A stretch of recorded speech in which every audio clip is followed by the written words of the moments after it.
So my next segment is my breakout, bust, and unexpected impact players for this upcoming season, if we have this upcoming season. So I'll start with my breakout players. It's mostly wide receivers. I feel like when you have a breakout, when most people talk about breakout players, you're mostly going to talk about a wide receiver. That's just what I hear mostly. So I'll have a list. I'll list the players and then I'll go in depth on the players that I feel like I should talk about. So Deontay Johnson, number one, Deontay Johnson. Then Terry McLaurin. Wait, I'll say the teams first. Deontay Johnson, who's a wide receiver of the Steelers, my favorite team, the Goats. Terry McLaurin, who's the wide receiver of the Red Washington. We'll see what their name is by the end of the week, probably. Then I have Kyler Murray, quarterback of the Arizona Cardinals, who's coming off his Rookie of the Year season. Then I have John Ross, who is probably he's supposed to have been breaking out for the past like 3 years, 2 years. I mean, I would say that last year, no, like he had 2 seasons ago, he had 7 touchdowns. They were all pretty much in the red zone though. And then last season, before injury, he was playing pretty well. I actually had him on my fantasy team, which he wasn't on there for that long, but he was on it, so I don't know. Then I have Jalen Ferguson, who is the outside linebacker edge rusher for the Baltimore Ravens. He's in his second year. He I was very high on him coming out of he came out of Penn State. No, he didn't. Where did he come out of? I forgot. I think it was like I should know this. Why don't I know this? Coming out of I mean I knew, yeah, not Penn State. I was way off. It was Louisiana Tech. Coming out of Louisiana Tech. I was a big fan of him coming out of Louisiana Tech, and I expect him to break out this year.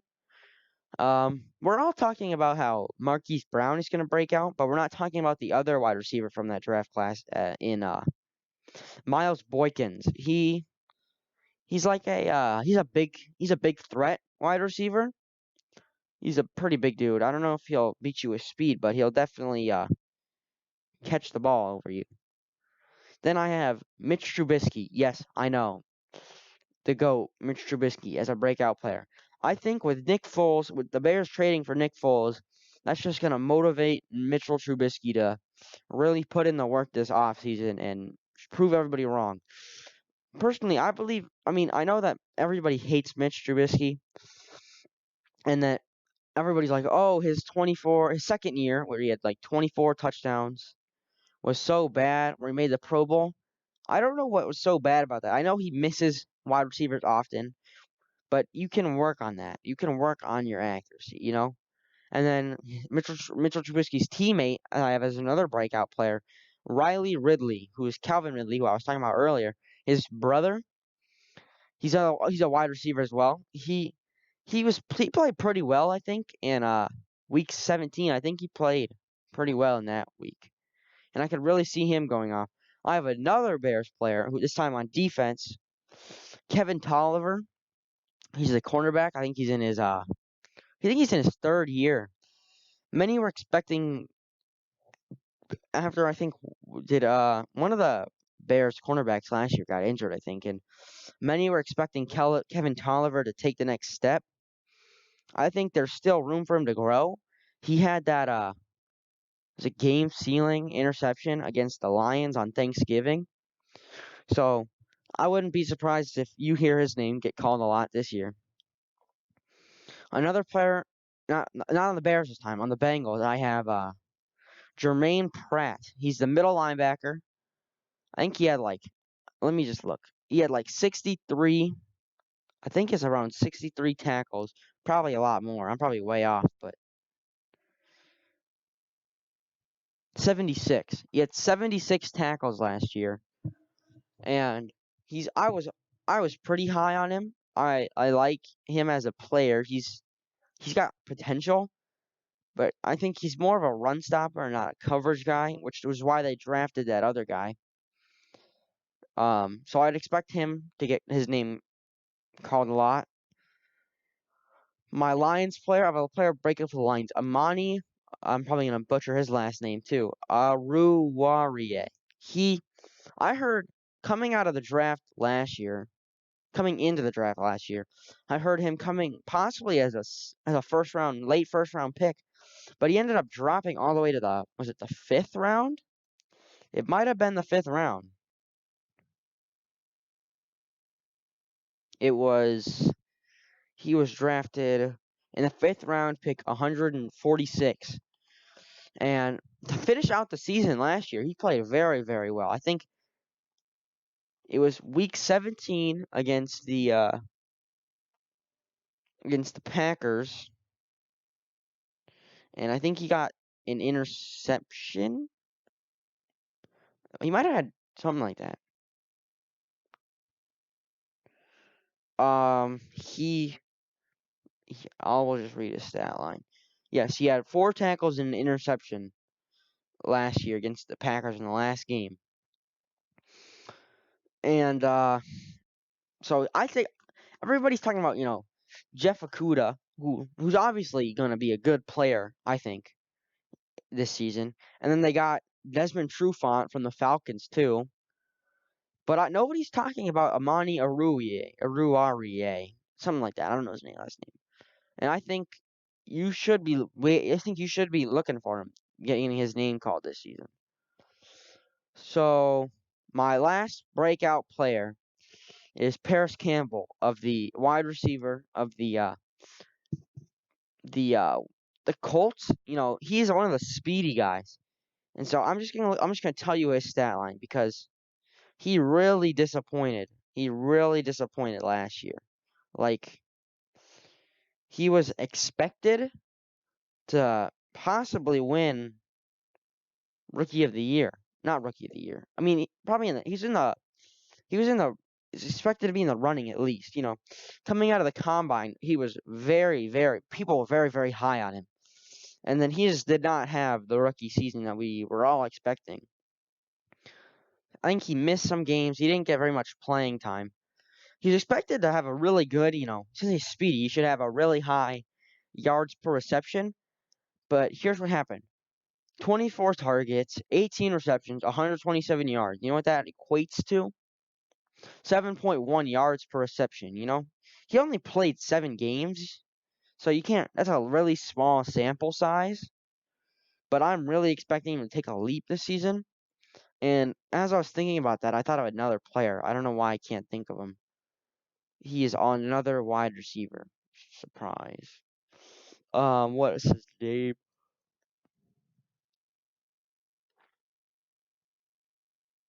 I don't know. Um, so now we're gonna go to my busts. So people will probably get really mad at this one, but my first bust, I wouldn't. I mean, I wrote it down as a bust. I don't. It's not gonna be really a bust. It's just he won't. I don't think he'll exceed the expectations that he's given this season. I have DK Metcalf, the wide receiver of the Seattle Seahawks, as a bust this season. He'll not but he won't bust.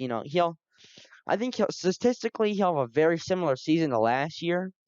Maybe I think less receptions, same amount of yards. So that means higher yards per reception. Probably a little bit more touchdowns, but I don't expect him to. Everybody's expecting him to get like 1,000 yards plus this season. And I don't see it. I see, people are gonna see him as the number one receiver probably. He'll get double teamed, and I don't think he's ready for that. I think give him another season and he'll do good, but I don't know about next season. Another player that I have as a bust is Melvin Gordon, the new running back of the Chargers. Not the Chargers, he was on the Chargers. The Broncos. He signed with the Broncos this offseason, and I just think he's gonna bust because statistically, one of the most important stats as a running back is yards per carry. And Melvin Gordon, if in his, I'll go year by year. Last year, 3.8 yards per carry. The year before that, 5.1. So that's his season high, his career high. The year before that, 3.9. Then 3.9 again. Then in his rookie season, 3.5. I think, that's one of the most important stats as a running back. And with him sharing carries now, I do not see him playing as well. So, Solomon Thomas is my next player. I know he was drafted with the third pick in the 2017 NFL draft. I mean, obviously NFL. I'm only talking about the NFL right now. And so, he was supposed to be really good coming out of, I think he came out of Stanford. He's supposed to be really good. That's why he was obviously the number 3 pick. But he has not proven his worth in the NFL this so far. So I really don't see him having a career, at least not with the 49ers. He'll he'll end up being traded probably this by the trade deadline. He'll probably be traded. I see probably the Seahawks around that. I don't see him having a career in the NFL. My next bust is Shaquille Barrett. That might surprise a lot of people. He led the league in sacks last year. He second in the league for tackles for loss. I just do not see. I just don't see him replicating. I don't see him doing that again. And so my next group of players is unexpected impact players. I'm not gonna go in depth. I'm just gonna tell you who they are, and then I don't know why I'm not gonna go in depth. I really don't think I should. So my first unexpected impact players both play for the Cardinals. I have Hakeem Butler and Andy Isabella. I'll go in depth a little bit. Hakeem Butler is 6'5". He's a big play guy, and then Andy Isabella is the speedster. And if you put those two together, I feel like you have a pretty good duo. And so I can see them being unexpected impact players. For the Bears, I didn't do team by team. I'm just gonna say the team first. I have Artie Burns, who is one of the bigger busts in recent draft history. Steelers took him, I think, with 25th or 30th pick, around there. And he just didn't pan out. He's a man-to-man player. He'll play real well in man-to-man situations, but he's not. Steelers run more zone, I think, than man-to-man, and so that's why he just wasn't really a fit for us. Um, for the Bengals, I have Auden Tate. He is another really tall guy, wide receiver that could be really unexpected impact, especially if they have to trade away AJ Green. If they give away AJ Green, then Auden Tate. Look for Auden Tate this season. For the Cowboys, I have Tony Pollard, who is their backup running back. He's more of their change of pace running back, and so when Zeke gets tired, uh, Tony Pollard comes in. He had a really good rookie season. He had like 400, and I think I'm gonna guess this right. All right, if I get this right, then you all owe me $5. I think he had 426 yards last season. So I guess we're about to check. 426. Please be right. Oh, dang. I was off. I was off by, let me just, 29? I was off by 29 yards, I think. But 400, my math was probably wrong right there. But, so he had 455 yards on only 86 carries. So that gets you 5.3 yards per carry, right? That's really good, obviously. And so I just watch out for him. I think he's no fantasy option. I don't like talking fantasy because they're all stat people, and football is not all stats. That's why it's impact players, not gonna have a lot of stat players. So my next impact player is Packers running back AJ Dillon. I see the Packers are gonna be a run heavy team this year under second year coach Matt LaFleur. I think they're going to be really run heavy. They're not going to lean on Aaron Rodgers like the Packers always used to do. I think you have Aaron Jones on first first and second down, Jamal Williams on third down, unless he gets traded. I think he's one of their trade candidates. And then on short down situations, probably like fourth and short, and then goal line, I see AJ Dillon coming in. And AJ Dillon is like he's like I don't know what his comparison would be, but he can do what Aaron Jones does. And I think that's why I don't know if they will re-sign Aaron Jones because they pretty much have another Aaron Jones in AJ Dillon, who's on his rookie contract, and Aaron Jones is in the last year of his contract.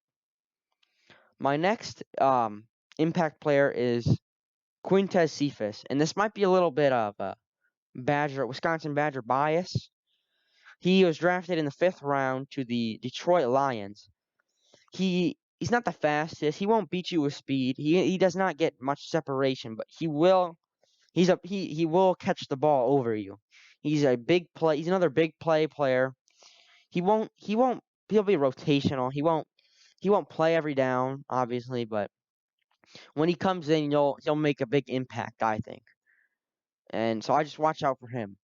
Um, for the Chargers, I have both rookie wide receivers, KJ Hill and Joe Reed. I see them making a pretty big unexpected impact with Keenan Allen and Mike Williams, who's a pretty good duo. You're going to have KJ Hill and Joe Reed coming off in a rotational kind of setting, I guess. And I see them interchangeable. So when one gets tired, the other will come in, and I think they just watch out for those two. They might surprise a lot of people too. This is not really an unexpected impact player, but it really is because nobody really knows who he is unless you're a Badger fan or a